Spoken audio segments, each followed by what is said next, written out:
Hello, everyone, and welcome to Talk Nerdy. Today is Monday, July 15th, 2024, and I'm the host of the show, Cara Santa Maria. And as always, before we dive into this week's episode, I do want to thank those of you who make Talk Nerdy possible.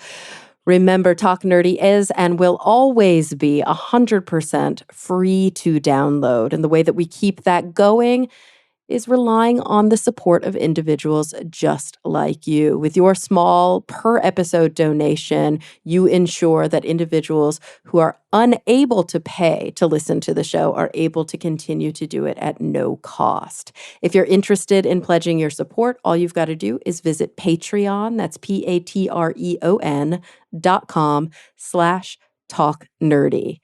This week's top patrons include Anu Bharavaj, Daniel Lang, David J.E. Smith, Mary Neva, Rika Maharaj, Brian Holden, David Compton, Gabrielle F. Jaramillo, Joe Wilkinson, Pasquale Gelati, and Ulrika Hagman.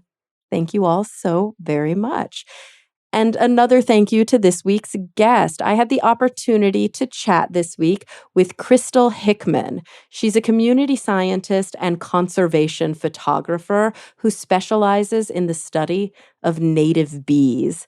She's also a Nat Geo explorer and a TEDx speaker, and she's my neighbor from not too far away. So it was really exciting to be able to chat with her online. I'm also going to be doing some expeditioning, that's not the right word, with her coming up soon. So you'll hear us chat about that as well. So without any further ado, here she is, Krystle Hickman. Well, Krystle, thank you so much for being here today. Yeah, thank you so much for having me, Cara. I'm really excited. It's one of those weird colloquialism. I don't know if colloquialism is the right word, but that I use now where it's like, thanks for being here. And it's like, I'm not actually there. I'm like at home, but technology. Yeah. I mean, honestly, I'm sitting on a bed in a hotel room right now out of the town. So it's like we're farther away than normally. I was going to say that's so perfect because I was about to be like, it's so silly that I could just like be in person with you, but I'm doing this remotely. So that makes me feel better about the fact that we're remote right now. Whereabouts exactly. in the country or in the world are you? I'm still in California, but I'm in Davis right now. Oh, okay, very cool. So we are going to be talking quite a lot today about your passions, your work, your path, how you got to where you're going, where you hope to continue to go. And it's always, I don't know, it's like I always grapple with how I want to dive in. What do I want to start with? But I think it's probably important to just dive right into the topic at hand, which is native bees. This is an area that you, over time, have continued to grow your fascination with, have continued to contribute to the literature and to our understanding on. And so really, I'd love to know if there's a story, like the story of how you first became interested in native bees and maybe how that interest was grown and shaped over time. Yeah, so it was initially just a hobby. Okay. I actually started on Facebook of all places, which I know sounds kind of weird. But yeah, it was actually some fake information that got me really heavily invested in bees. Oh, wow. Okay. Yeah. So have you heard that quote that says, if the bee disappeared off the surface of the globe, then man would only have like 4 years of life left? Oh, geez. Okay. So yeah, no bees. I'm assuming that's like no bees, no pollination, no food. Exactly. Yeah. So it's attributed to Albert Einstein. I saw that online and I, like pretty much everyone who read it at the time, thought it was true. And I also thought it was about honeybees. So I got really, really amped up to like do something with honeybees through photography. So I actually did go out and I took a lot of pictures of honeybees in the environment and I was just capturing them really artistically. And I was going to do something with the photos where I'll probably put them on a water bottle so people, when they went out hiking, they would have these beautiful pictures and it would be a conservation piece. And people can just start a conversation about saving the bees. Yeah. But what turned out happening was I took a photo of a native bee. And I was like, oh, this is definitely a bee, but it's not a honeybee. And then at the time, I went to people who I thought were bee experts, which were beekeepers, and they did not know what this bee was. And I ended up going back to social media, and I found a group full of entomologists, and there was a subgroup in there of milletologists, which are people who study bees. And they basically took me down this rabbit hole of the difference between a native bee and a honeybee. And they kind of opened up my world, and I completely reevaluated everything I was doing. I was like, oh my gosh, I wasted a lot of time on honeybees. I didn't know that they were invasive and that they're basically farm animals. They are farm Yeah, animals. right. They are farmed. Yeah. Yeah, they are. Exactly. That's what beekeeping is. And anyway, I started going out trying to find these native bees, and I was going to the same places I'd gone to see the honeybees, which was a lot of yards, a lot of gardens. And for whatever reason, it was a really long time. I could not find native bees besides the initial one. And then I ended up going to the Crescent Farm at the LA Arboretum, which is about a acre of native landscaping. It's shaped like a crescent moon. And I went there because there were a couple of photos posted of native bees. And I think there was about maybe 4 or 5 species. And I was like, why are there so many native bees here? This is crazy. So I went there, and that was the place where I first made the connection between native plants and native bees. So they rely on one another to survive. It's part of a healthy ecosystem. I ended up getting a free pass there to just kind of show up whenever I wanted to. And I would just photograph their bees. And I ended up photographing about 40 species there. And then from there, I expanded out into Santa Monica Mountains and then the desert.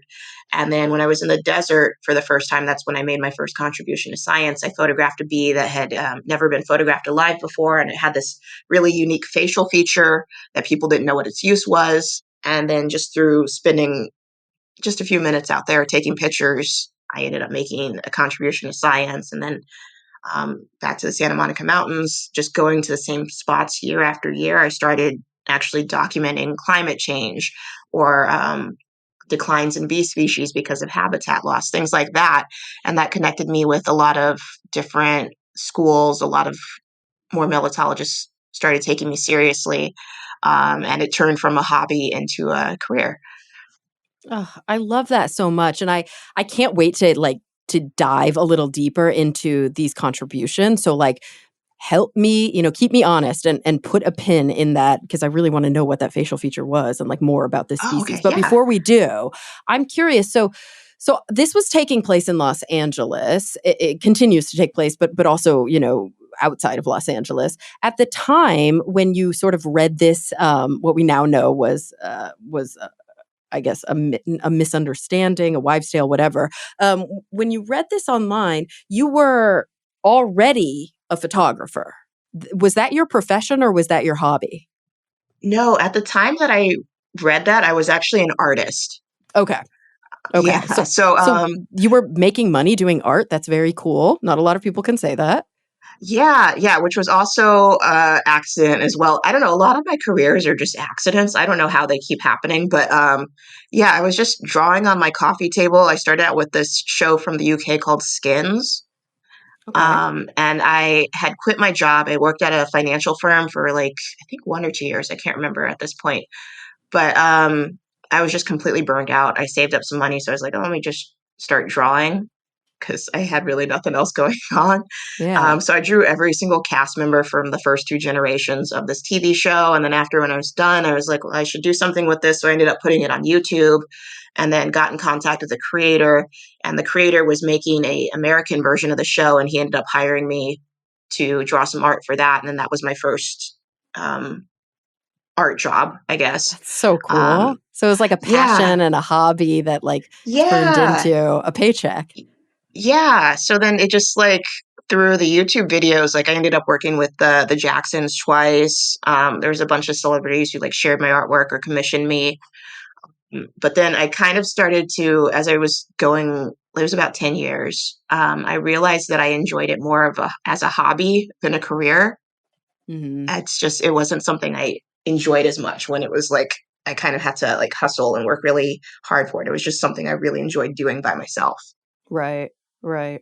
Yeah. I mean, I think that that's not uncommon. I remember I remember I was a jazz singer in high school. It was like my passion. And then I went to university to study it. And I was taking all these theory classes. And I was really like, this is what I'm going to be trained in this. And then I was like, this sucks. Like, I did not enjoy it when I'm being told I have to do it and how to do it and improve this and don't do so much of this. Like, oh no, this is supposed to be an outlet for me, not a requirement. Yeah, that's exactly how I feel about art. It's sort of like meditation or meditative, because I just get really sucked into it for hours. But then when it's just like when I'm supposed to do it as a job or like I have a deadline, I don't know, it just takes away from it so much. That makes sense. Yeah, for sure. And so what was that kind of transition, I guess you could say, from art? I don't want to say from art to photography, because photography is a form of art, but like when did you start picking up photography? So I guess I always did take pictures just because I enjoyed using a camera even when I was little. But initially, when I started out with bees, I think it was for the first 4 years, possibly, where I was just using my cell phone. And it's kind of funny because I would show up to places and people thought I was like my photos were with an actual camera, because I guess they liked them a lot and they're like, "Oh, you're using your phone." It's like, yeah. Um, but I Phone think it was cameras about are four good years. now, man. I mean, honestly, yeah. Like sometimes it's kind of hard to tell the difference, really. Yeah, it totally, Um, especially for somebody like you who like knows how to use them and knows how to change the settings and everything. Like I don't even know how to use my phone camera. It's like that complicated now. So thank well, goodness you for know just like what? autofocus. If you ever want advice, I will totally give you advice on I shooting love that. macro with your phone. Awesome. But yeah, Well, you're but gonna no, I was you're like, gonna teach me because we're gonna go camping soon. It's gonna be awesome. that's true. And you know what? I have extra cameras now. I have multiple Yay! cameras. So I will bring another one and you can shoot with macro or whatever you'd want to use. I'll bring a I bunch of love it. So lenses. you'll get a bunch of really beautiful, blurry, shadowy, colorful pictures of smudges, and Yeah, we'll it's compare. artsy. It's It's artsy. artsy. Yeah. Yeah. Yeah, Yeah. exactly. Yeah, I'm Um, so excited to camp. I'm so excited to like learn your tricks of the trade. It's going to be so much fun. And so yeah, I'll, oh I'll be yeah. going out with you. We'll be exploring and I'm going to learn even more about you. But for the listeners who don't get to go on our journeys together, continuing that kind of thread, taking photos, you're growing your own interest in real time while you're documenting it. So it's almost like this chronology and this visual exploration. At what point did you know, like, actually this is kind of something I want to dedicate my time to? Like, this is really where I want to be. I mean, No pun honestly, intended. it wasn't. Oh, ha. Jeez, yeah. Uh, Not on purpose. the amount of bee puns I hear Yeah. throughout the day. Yeah, I'm sure. Honestly, it wasn't a decision. I just like really enjoyed it so much. I just started dedicating more and more time to it. And I did actually get like a quote unquote real job at one Mhm. point. I was working at a financial firm again. Um, and I mean, honestly, like even when I was working at the financial firm, I was still giving talks. I was going to schools. I was teaching classes and things, but I hadn't made like the full time shift over to it. Mhm. Um, but like the full time shift actually happened at the end of 2022. And that was because I got invited to speak at CNPS, the California Native Plant Society, their conference. Mhm. And my boss at the time said I can either go to the conference or I could keep working there. So Oof. I was like, oh, well, I quit. Yeah. Um, Easy decision. yeah, it was Yeah. a pretty easy decision. That's Yeah. interesting. So that's very telling. When we're faced with those kinds of binary choices and it's like, quick, don't think. It's like, yeah, I'm going to the conference. Yeah, and it was that too because I had been struggling for a few years because I only really had the weekends or holidays to go out and do bee stuff or like I spent a lot of time in the super early mornings at the LA Arboretum. I'd go there before they would open up and then I'd go to work at 8 in the morning. Mhm. So it was just a lot of like really early mornings and then I'd come back after I got off of work and I was like, this job is really getting in the way of what I wanted to do. Um, Yeah. but yeah, it's just kind of I took a leap of I faith and it ended up working out. I love that so much. And I'm curious, you mentioned at the beginning that when you were first posting, back when you were but back when you were using your cell phone and you were getting into Mhm. it and you were posting on Facebook, obviously now Instagram is such an important platform and, this sort of social media landscape continues to shift. Oh, How yeah. how much would you say that social media has contributed to your ability to sort of reach people, to share these stories? Would you be able to do this job? Well, I mean, that's not a fair question because you probably would, but how much harder would your job be, or how different would your job be if you didn't have access to social media? I think my job would look completely different. I think it would Hmm. be more in academia, Hmm. because those were the people that I initially ended up connecting with organically, just because they were the ones who had a lot of them named these bees, or they were spending out time collecting them in a lab looking at them. Um, and a lot of the stuff that I was doing was like it's super niche, just native bees. So the photography, they were kind of like initially when I'm not going to say who it is because he's a good friend now, but Yeah. he was saying I wasn't really contributing to science because he was like, you have to collect specimens, you have to work in a lab, you have to go through steps like A, B, C, like to whatever to get to where he was. And then I think with my photography, because one time he actually did have a specimen in front of him and he couldn't ID it to species, and I had a photo of a living one, and he could see features in the photo that weren't present in the specimen in front of him just because of the way it was collected. It kind of damaged it a little bit, and I think that was like sort of a change for him. Um, That but makes yeah, I definitely sense. think. Yeah, I think I'd probably be sitting in a lab somewhere, which actually I would really enjoy. I know I wouldn't be collecting Hmm. because I'm definitely not into collecting. But yeah, I can't even really imagine I love what that would because, happen without social media. yeah, it shows that there are. Oh my god, I almost said there's multiple ways to skin a cat, and then I realized that is a disgusting turn of phrase. Like, what? Why do we say that? I'm banishing Also, where that. did that come I from? don't know, but I do not like it. But yes, there are multiple paths to knowledge. And what a Yeah. beautiful kind of realization, whether it was happening in real time or after the fact, or even if you always knew it, that, you know, all these different approaches to understanding the natural world, all these different approaches to how we contribute to conservation and to ecology. Not only are they all valid, but they are all necessary because if we all approached these problems and these complexities in the exact same way, which is what Western science often does, what we end up with is like a lot of the same. And so, we had started this conversation off air that I would love to get into now on air about Sure. some of the things you may have learned about sort of the way that we practice the scientific method in the West that I don't know, maybe you've been in a really unique position because you sort of came to it outside of the ivory tower and can reflect on it without the biases that a lot of people who kind of came up through classic academic systems might have. Yeah, I think like the main thing is science, I'll just say in the US at least, is very Eurocentric. Hmm. And it comes from who they're named after, we were even talking about what is technically considered North America in science, which I just find really interesting.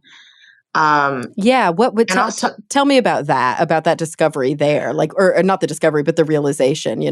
North America yeah, is Canada, America, or United States, I should say, of America, and Mexico, it right? is. Yeah, Yeah. but in since I just work in the field of militology, I'll just stick with that. But so there is always this saying that there's 4,000 species of bees in North America, and I was actually having a conversation with a friend about this because I was like, there is way more than 4,000 because I was also like looking at Mexico, and I was like, this number should go up way higher, and Mexico is technically not part of North America in the science of militology. That's bananas. That's just, right? yeah, the literature. I mean, and it makes you also wonder too, like, how do we define, like, I always hate it when you see this in a study, and I've been working really hard in my public science communication world to sort of push back against this in my way. But when it's like, new species, and it's like, that Mm-hmm. species is not new. Like, you may have only just named it, and maybe Mm-hmm. you and your institution, or this collective um this collective group of Western scientists have never named it. It hasn't ever been published in our Yeah. or their journals, but that doesn't mean it's new. Yeah. And that's the thing too. Like I run into a lot of bees that Mhm. don't have names. Mhm. Um, they're they're obviously they have really stable populations, but like the process of like actually getting them named is sort of very lengthy, ridiculous, and you have to be very focused on it. And I think one of the reasons too, I'll probably never name a bee is because I do not collect, and I won't collect just to name a bee. Mhm. So I have photos of undescribed or or I guess undescribed species that just don't officially have names, and there's a lot of them. So there's definitely a Yeah. lot more bees out there than what is on record. And I think that applies not to just bees as well, it applies to plants, so many other animals also. I like the way that you even phrase that they're undescribed. Like, the literature has not given them a scientific name. They have not been talked about in a forum that is, an accepted forum by the scientific community. But that doesn't mean that there aren't people out there who don't know of them. They might not have their own names. There might not be species that, indigenous populations have known of, have coexisted with, have named, have, myths around. But just because something isn't, described in the Western literature, we literally talk about it like it didn't exist before we laid eyes on it, which Oh is yeah, yeah, bananas. yeah. No, it's really interesting. Like also too, I guess just naming something like potentially can add value to it, but it adds value to it in a very specific sort of situation. Mhm. Um, but yeah, it's really interesting because I feel like a lot of times science involving nature is very human centric. Yeah, and almost a little Even bit colonial, right? Like, a little bit like, I named it, therefore I have some sort of claim to it. Oh my gosh, yeah. It's also interesting looking back at the names of the scientists who named them or had them named after them, just like what their history was. Right? Um, Yeah. It's like, don't wanna peel but that curtain back yeah, too far.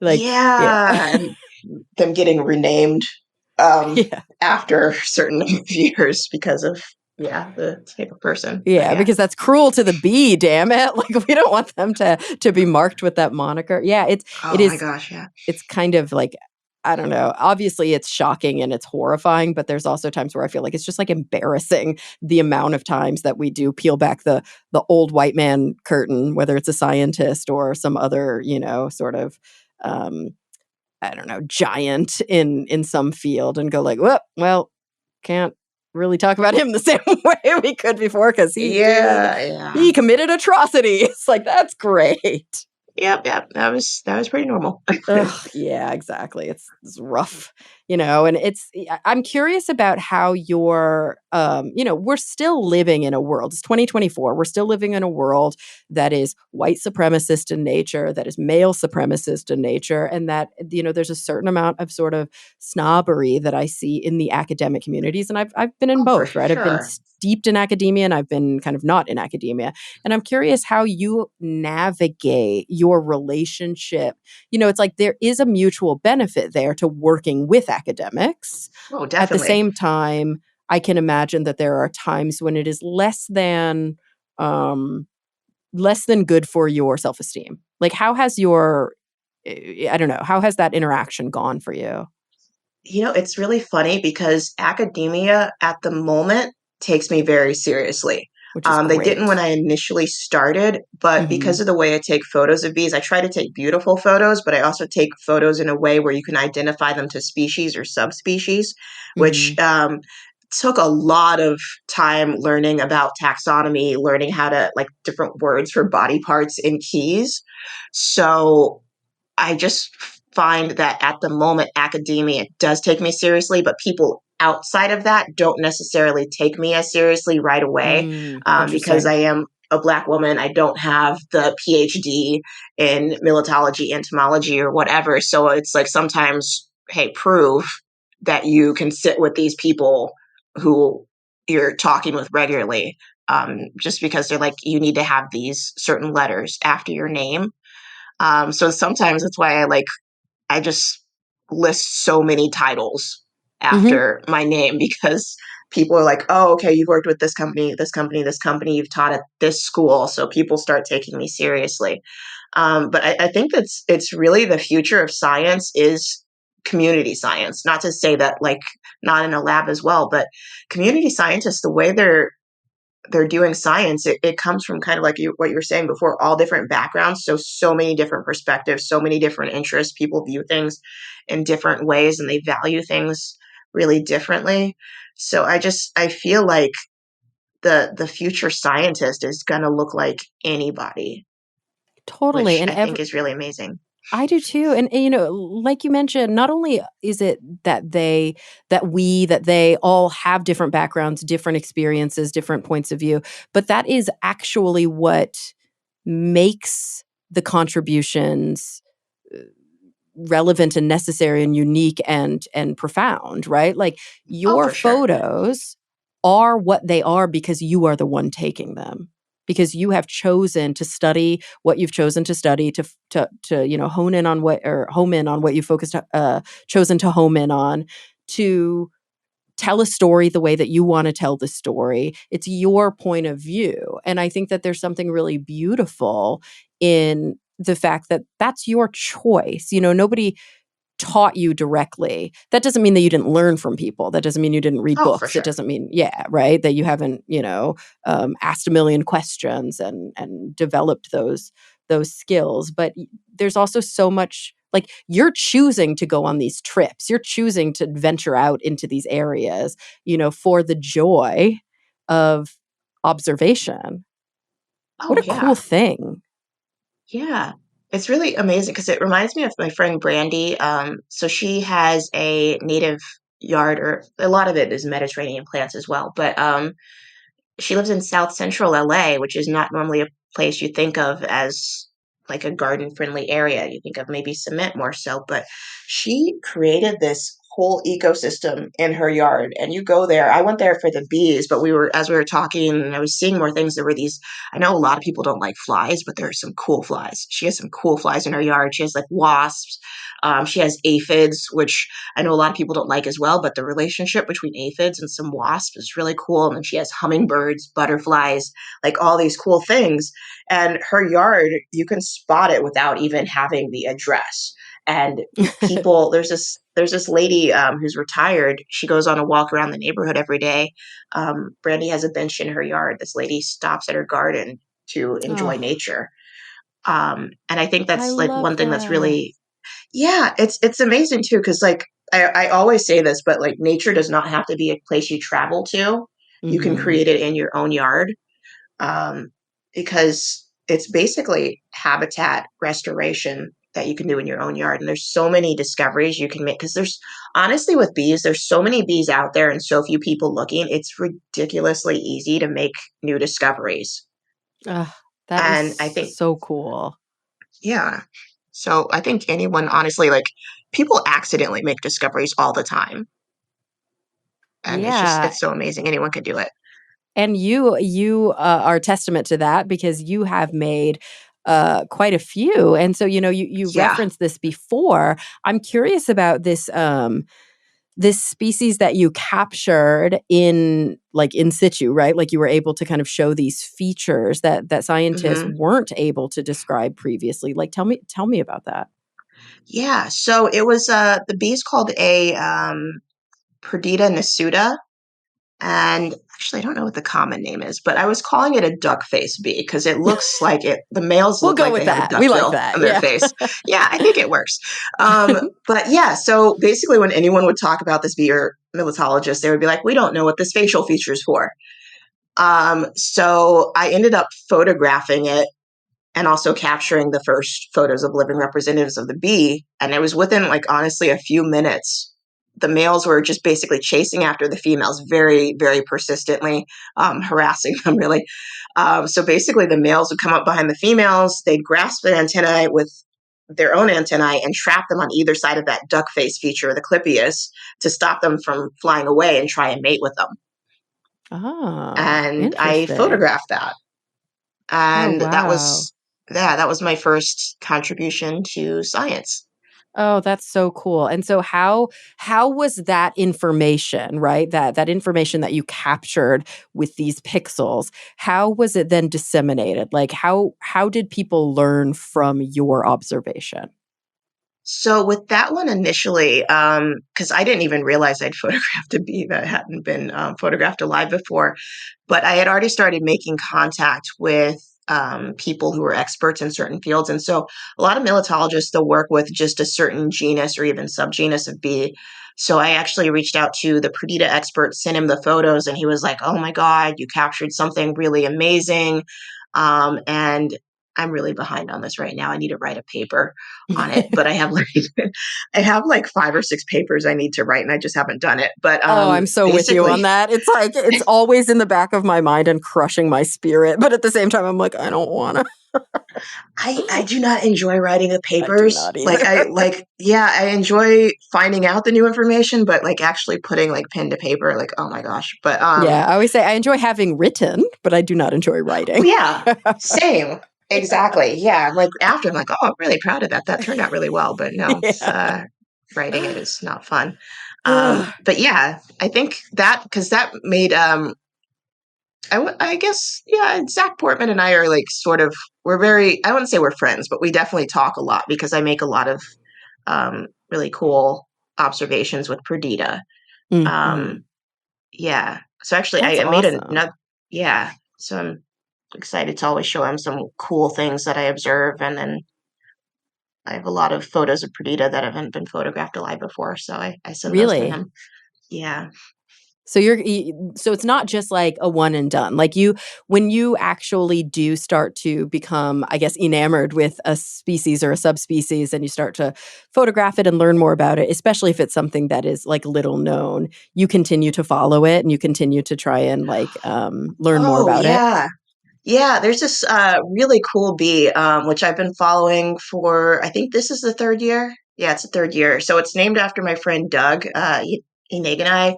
He works at UC Riverside. But it's a really tiny bee that lives at the Kelso Dunes. It's endemic to there. And I just this year I made a new observation about behavior. Like the females will travel in little packs of 3 and they look like they're kind of talking or having a group chat or something when they visit flowers. They all show up at the same time, leave at the same time. So that was something new that I hadn't observed before and started having conversations with that about with Doug and Zach about that. And I was like, oh, this is really cool. Um, and then what's also really interesting there too, we call it a niche ecosystem. There's about I want to say 4 or 5 species of Perdita um, that have almost the exact same phenology. They all visit the exact same plants. They show up midday, exact same time of year. A lot of them really look very similar. Um, but because the ecosystem is so rich in the plant that they visit, they can cohabitat really easily without any sort of competition, which is Oh, really that's really cool. cool. Yeah, that's Yeah, fascinating. That it's a little tequila plant. oh, I love that. It sort of I guess leads to probably a naive question. I think I've had a honeybee person on the show, but it would have been years ago now. I think, like you mentioned, this sort of takes us back to the beginning, but also to exactly what you just talked about, this like multi-species, like, dance party that's going on every day. That we as a species, the human species, we are often products of and work with the knowledge that is popularized, that is made the most available. And so I think if you say bee, people literally conjure a honeybee in their heads. Usually, you probably don't, but most people probably do.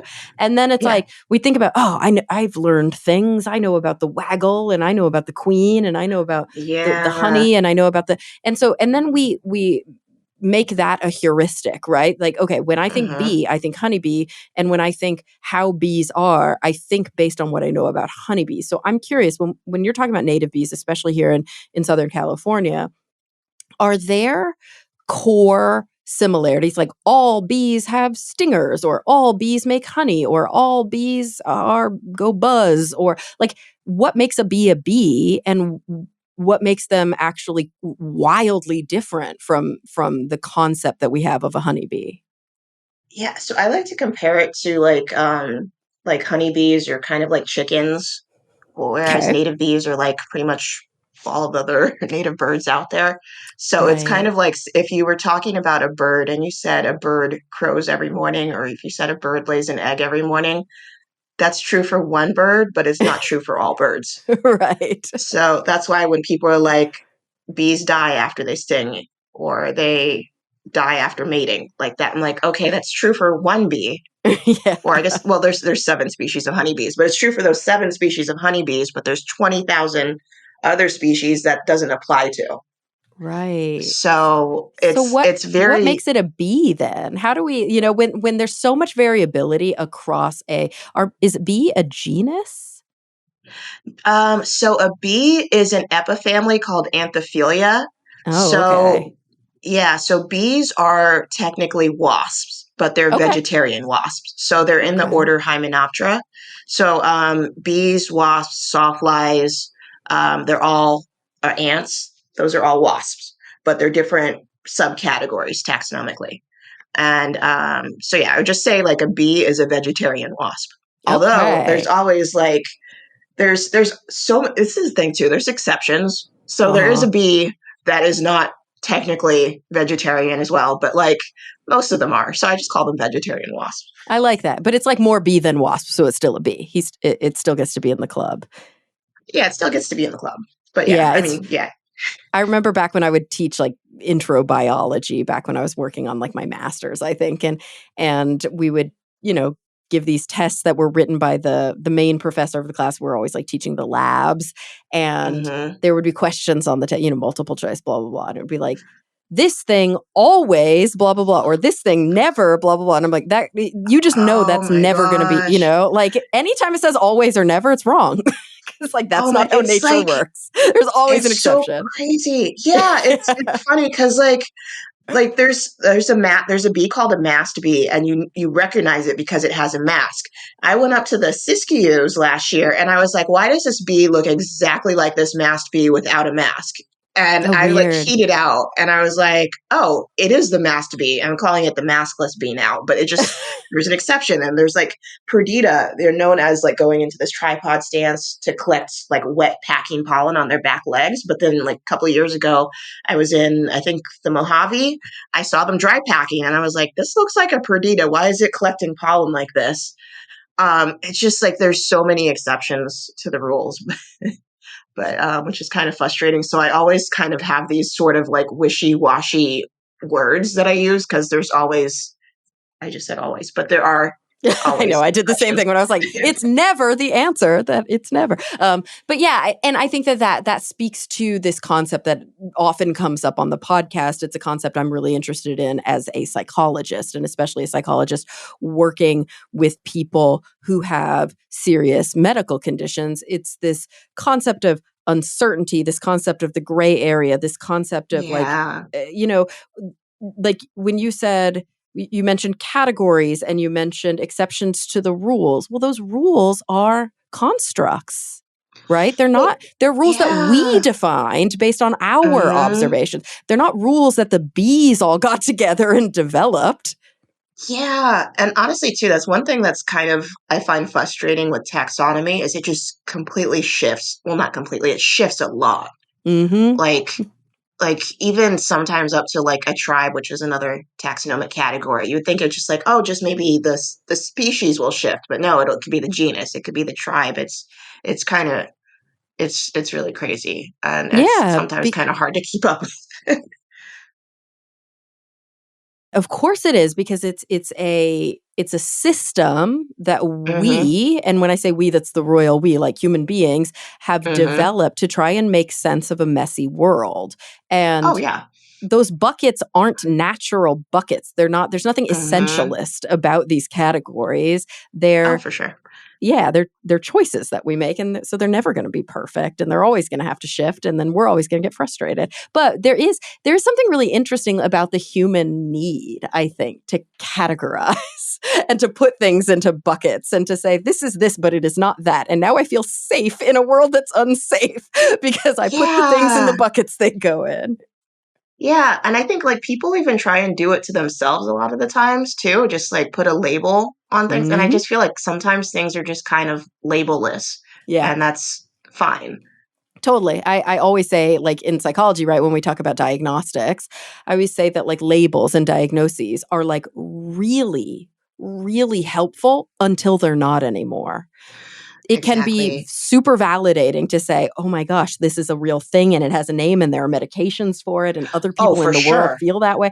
But it can also really, really pigeonhole us. And, there are probably Mm-hmm. times, taking it back to bees, where a scientist was like, I know that this bee is a this kind of bee. And why is it acting this way? And Yeah. there must be something wrong with it, instead of just like, or maybe that's just what it sometimes does. Yeah. Honestly, because like I know I anthropomorphize the crap out of things, but like I feel like once you're out in nature, or even if you have like a pet, they have personalities, they Of have course they things that do. they like. And I've just, you see it even with bees. Like you could see them like with bumblebees. They do this thing called buzz pollination, where they basically like vibrate on certain flowers and the flowers will release pollen. Mhm. As you go throughout the season, you'll see the bumblebees get better at it. So they're like developing their skills.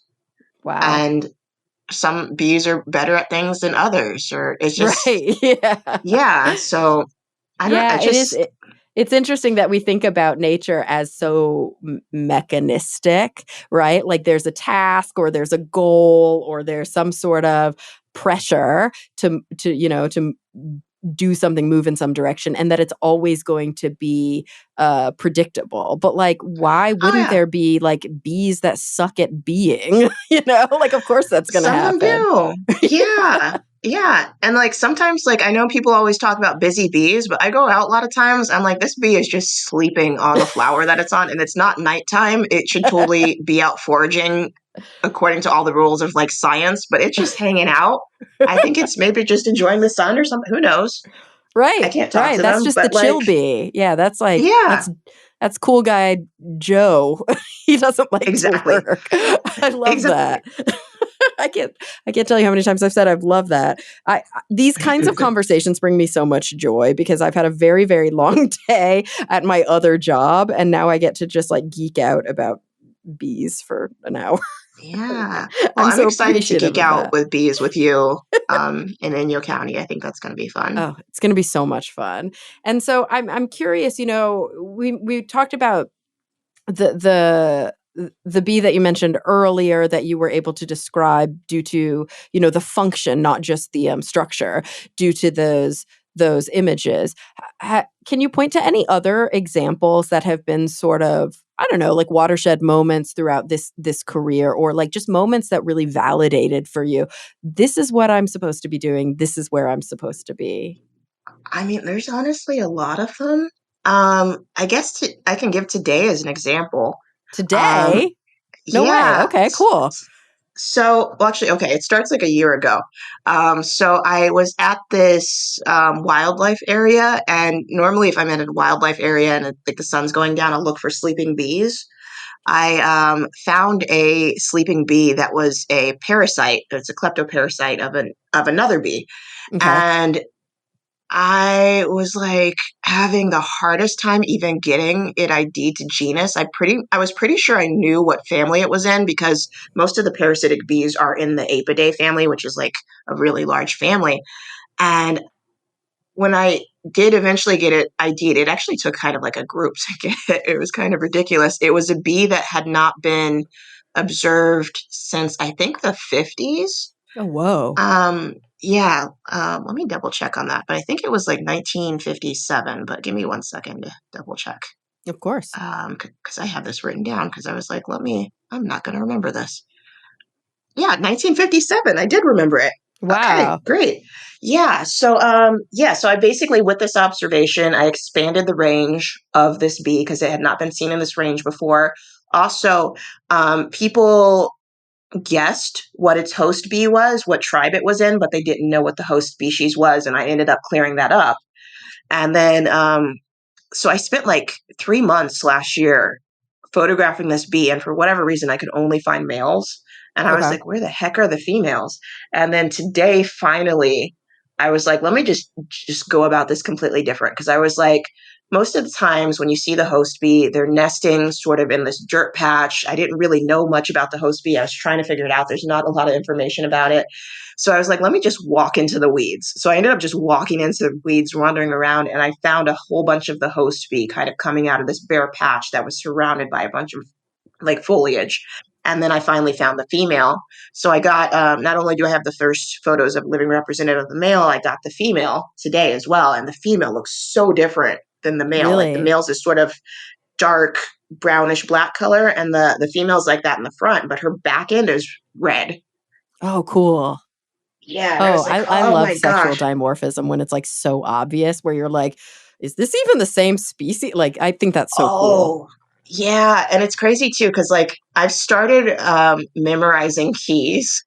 Because like a lot of times where I go out, I don't have service, so I'll just have it in my head, and I have these like features memorized when I'm looking for a certain bee. And I was like, oh my gosh, this one has two submarginal cells, and one of them isn't partially bisected with this vein, and because it could only be like two species, and it doesn't have that little partial vein there. So I was like, I think it's the right one. Um, but yeah, I have a friend that I always double check things with, and I was like, I sent him the photos with the wings, and I was like, I think this is a spee, and he was like going through the key as well, and he's like, yep, it's that one, and I was like, I finally got the female. It took a year, but That's yeah. amazing. And I think what a practice in sort of patience and mindfulness and some of the virtues that I think modern society doesn't always reinforce in us to be able to, like you said, you don't even have service on your phone, so it's not like you can like be on the internet. You're out, Mm-hmm. I don't want to say out in nature because, as you mentioned before, nature is not always a place you go to, but you are Yeah. outside at least. You're outside of the air conditioner and the walls and all of that. And Oh you yeah. are engaging in a way that requires inordinate focus, inordinate contemplation. It's sort of this like very old, very necessary practice, I think, for psychological health, for mental health. How do you feel like you spending that kind of time affects you in the long run, or affects you in your relationships, or your self care, or in other aspects of your life? Do you feel that it is sort of a protective or a beneficial practice, your work?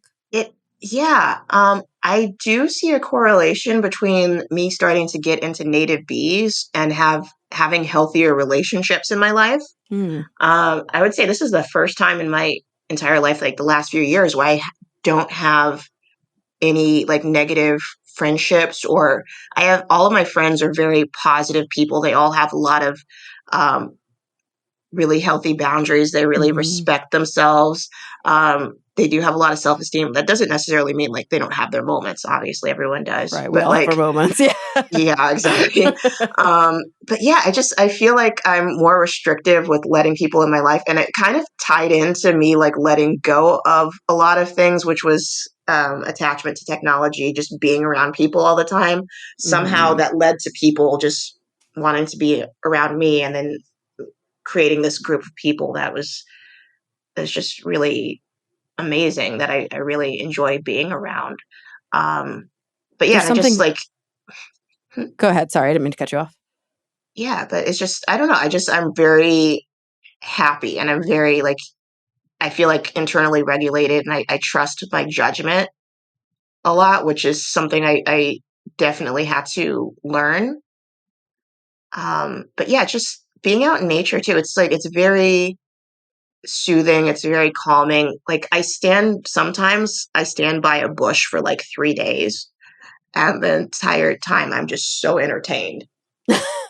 It's such a, well, I mean, I can imagine that a lot of people listening are like, I want that. Like, I can't even watch a TV show without also being on my phone. But at the same time, there's an intentionality to it. Like, this isn't something that just happened to you. This is something that you chose to foster.